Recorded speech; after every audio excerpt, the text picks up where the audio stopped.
Assalamualaikum warahmatullahi wabarakatuh. Perkenalkan, saya Muhammad Ali Masud, Prodi Akidah dan Filsafat Islam dari Fakultas Usuluddin dan Humaniora UIN Wali Songo Semarang. Dalam tataran kehidupan sehari-hari, bukanlah hal yang asing di telinga kita jika kita mendengar kata toleransi dan religiusitas.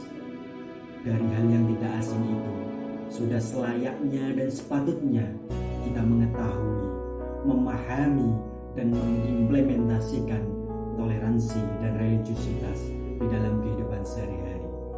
Mari kita bersama-sama mengkaji tentang toleransi dan religiusitas.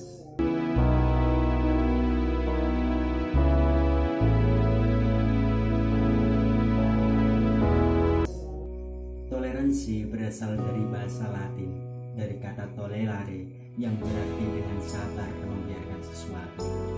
Jadi, pengertian toleransi secara luas adalah suatu perilaku atau tindakan menghargai orang lain. Sehingga toleransi memberikan hak kepada setiap manusia untuk menjadi dirinya sendiri. Toleransi berarti menghormati kebebasan jati diri untuk berbeda atau berbuat dalam suatu perbedaan. Toleransi berarti memberikan rasa adil, aman, dan nyaman kepada setiap orang dalam keragaman dan perbedaan.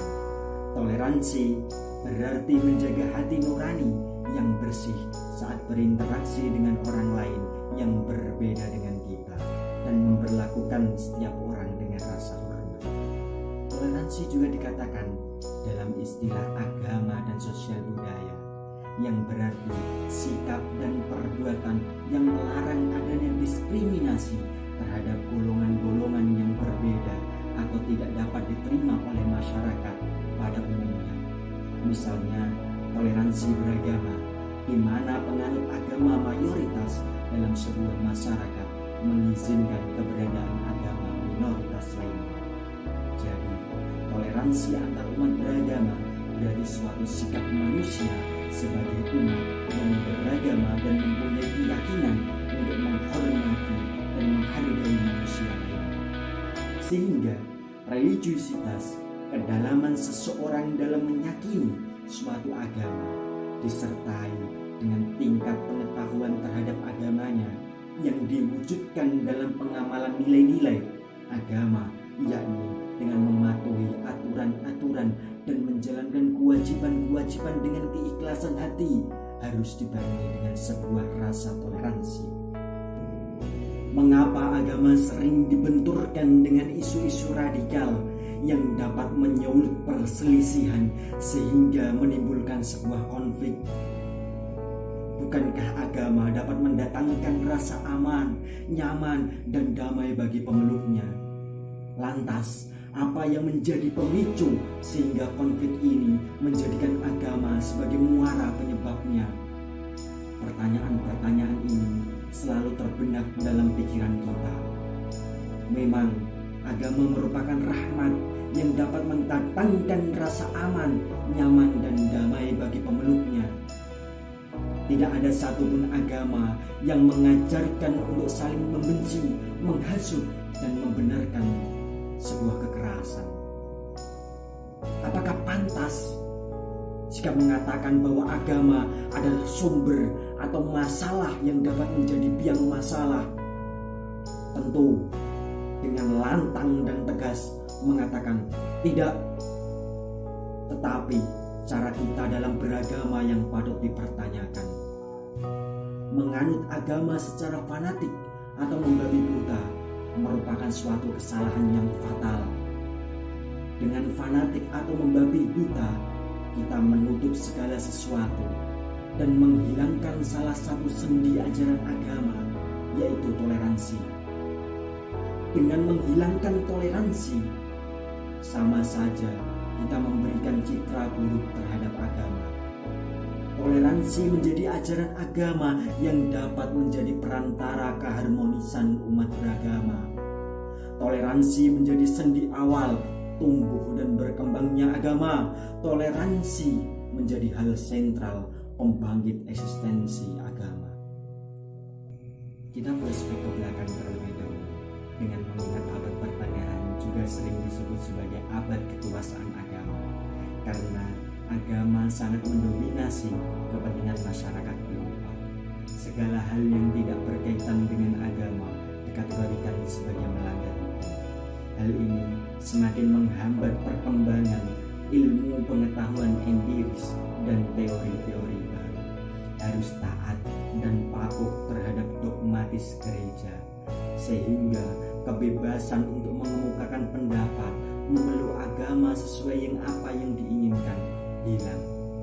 Kemudian kita melihat di era sekarang, di negara kita yang kita cintai, bangsa Indonesia yang kita cintai, merupakan negara yang plural, penuh dengan keragaman, mulai dari ras, suku, bahasa, dan agama, yang memiliki perbedaan yang dapat menimbulkan perselisihan dan konflik. Sehingga segala bentuk perbedaan ini harus menjadi integrasi pengikat, maka toleransilah yang menjadi tali pengikatnya. Maka sudah jelas betapa pentingnya toleransi dalam semua aspek kehidupan, termasuk dalam agama. Agama dan toleransi menjadi pohon yang melahirkan buahnya. Bukan saja toleransi yang dilahirkan untuk keharmonisan kehidupan, tetapi lebih itu agama melahirkan etika. Etika Al-Mawardi dalam kitabnya Adab Ad-Dunya wa Ad-Din yang dikemas dalam teori Muru'ah. Konsep tersebut menekankan manusia agar melakukan sesuatu yang paling bermanfaat, juga memerintahkan manusia agar melakukan sesuatu yang paling indah. Kemudian toleransi.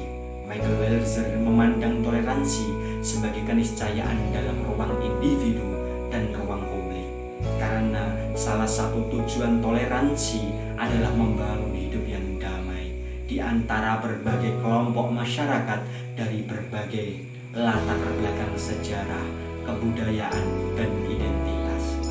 Toleransi, hal ini sejalan dengan pemikiran Welzer yang mengatakan toleransi harus mampu membentuk kemungkinan-kemungkinan sikap, antara lain sikap untuk menerima perbedaan, mengubah penyeragaman menjadi keragaman, mengakui hak orang lain, menghargai eksistensi orang lain, dan mendukung secara antusias terhadap perbedaan budaya dan keragaman ciptaan Tuhan.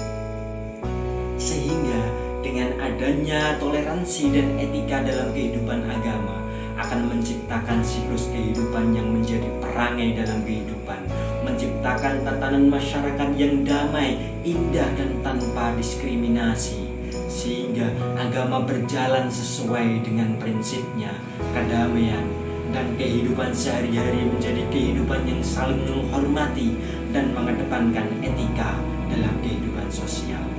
Mari bersama-sama menjadi pelopor untuk menghidupkan kembali budaya toleransi dan etika, sehingga secara tidak langsung kita berperan dalam menggairahkan agama dan pelopor kedamaian. Cintai agamamu, tumbuh dan kembangkan etika dan budaya toleransi. Demikian yang dapat saya sampaikan, semoga bermanfaat. Kurang lebihnya mohon maaf. Ihdinas siratal mustaqim wal 'afwu minkum. Assalamualaikum warahmatullahi wabarakatuh.